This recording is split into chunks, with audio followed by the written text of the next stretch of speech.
Hirap na pakitunguhan ng samahan ng mga provincial bus operator ang iba't ibang quarantine protocol ng mga lokal na pamahalaan sa bansa. Ito ang pagbubunyag ni Alex Yage, ang tumatayong Executive Director ng Provincial Bus Operators Association of the Philippines.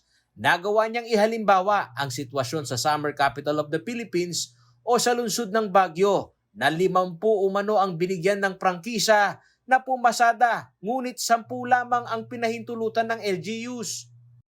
Actually, katulad ng syudad ng Baguio, ang mga binuksang ruta dyan ay mga higit 50 ng ruta na units ng bus dapat ang mga nakakabiyahe sa Baguio papasok ng Manila.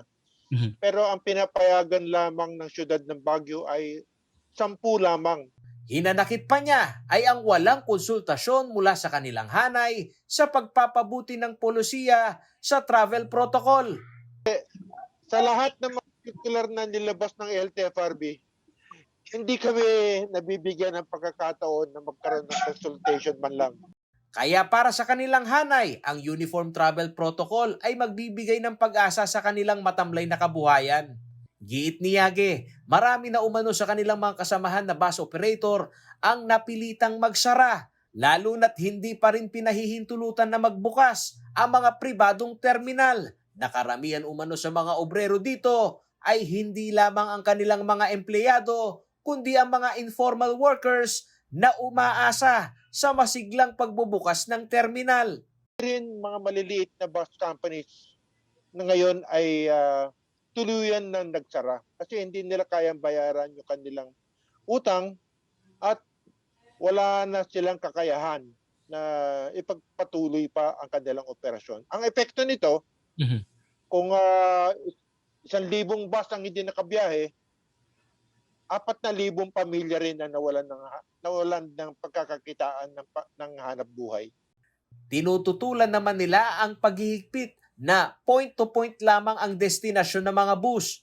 Ayon sa Provincial Bus Operators Association of the Philippines, sa sistemang ito, mawawalan ng trabaho ang mga konduktor at maging ang mga kababayan nating maliliit na tindero sa mga masisiglang terminal.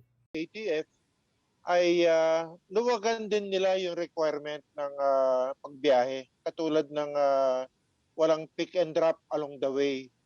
Pag walang pick and drop along the way kasi, Paulo, terminal to terminal, tapos cashless ticketing, automatic fare collection system.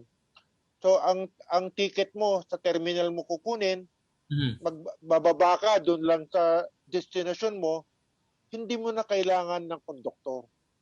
So ang panawagan sa kanila, payagan na yung magkaroon na ng pick and drop along the way para naman yung ating mga konduktor magkaroon ng hanap buhay.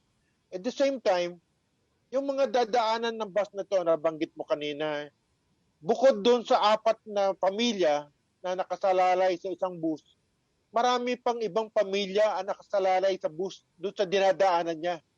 Yung mga karinderya, malapit sa terminal, yung meal stop, yung mga vendor na nagtitinda ng mga pasalubong along the way, yung naghuhugas ng bus, yung mga vulcanizing. Ayun, ang pag tinignan mo kasi ang terminal ng isang bus sa isang malaking bayan, nandun na at ang sentro ng hanap buhay.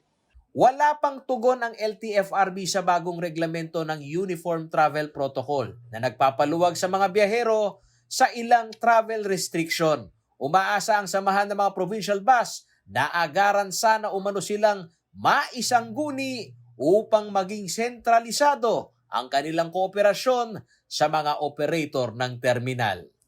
Paulo G. Santos, CLTV News.